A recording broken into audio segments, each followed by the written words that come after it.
నమస్కారం అండి యూట్యూబ్ మిత్రులకు.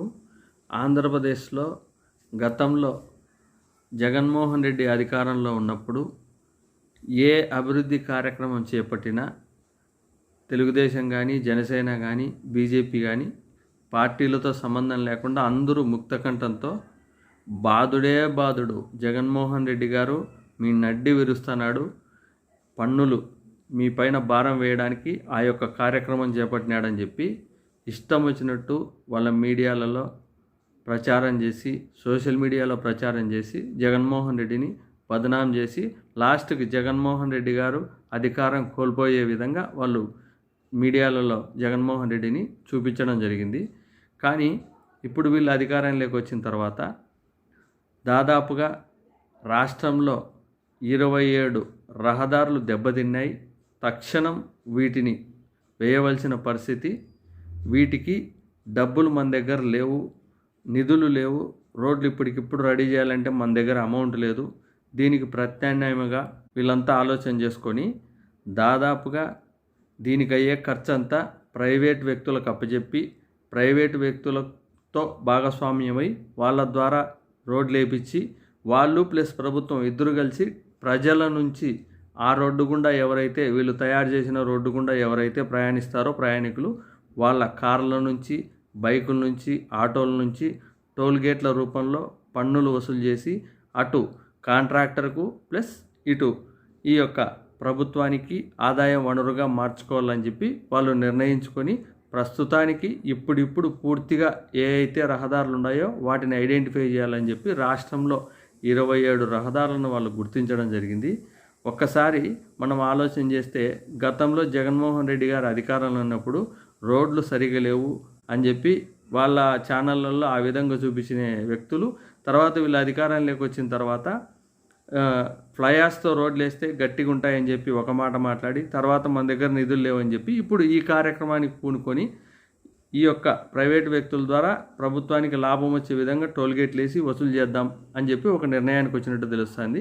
మనం ఒకసారి ఆలోచన చేస్తే దాదాపుగా ఇవి జిల్లాకు పరిధిలో గల రోడ్లు, ఈ 27 రోడ్లు వీళ్ళు ఏవైతే గుర్తించినారో ఇవి ఆంధ్ర రాష్ట్ర పరిధిలో జిల్లాకు మధ్య అనుసంధానమైన రోడ్లు. వీటిలో ప్రయాణించేది దాదాపుగా జిల్లాలలో మన ఆంధ్రప్రదేశ్లో ఎవరైతే నివసిస్తుంటారో వాళ్ళు మాత్రమే ఒక జిల్లాల నుంచి ఇంకో జిల్లాలకు వాళ్ళ ఆరోగ్య రీత్యా, ఏదన్నా హాస్పిటల్ రీత్యా, లేకపోతే వాళ్ళ ట్రాన్స్పోర్ట్ రీత్యా మారడం జరుగుతుంది. సాధారణంగా హెవీ వెహికల్స్ ఏమన్నా ఉంటే నేషనల్ హైవేలలోనే హెవీ వెహికల్స్ పోతాయి, నేషనల్ హైవేలలోనే వాళ్ళు టోల్గేట్లు కట్టుకొని పోతారు.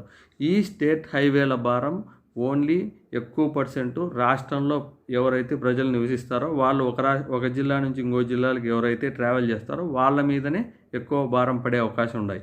అంటే నేషనల్ హైవేలో ఉండే వెహికల్స్ స్టేట్ హైవేలోకి రావా అంటే ఖచ్చితంగా వస్తాయి, ఒకటో రెండో రావచ్చేమో, కానీ ఎక్కువ పర్సెంట్ అన్నీ నేషనల్ హైవేలోనే వెళ్ళిపోతాయి హెవీ వాహనాలు. ఓన్లీ చిన్న వాహనాలు వీటికి మాత్రమే ఇక్కడ ఈ రోడ్లలో తిరిగే అవకాశాలు ఉంటాయి. అందుకే వీళ్ళు ఆటోలకు, టూ వీలర్లకు కూడా వేయాలా అనే ఆలోచనలో ఉన్నారనే విషయం మనకు సమాచారం తెలుస్తుంది.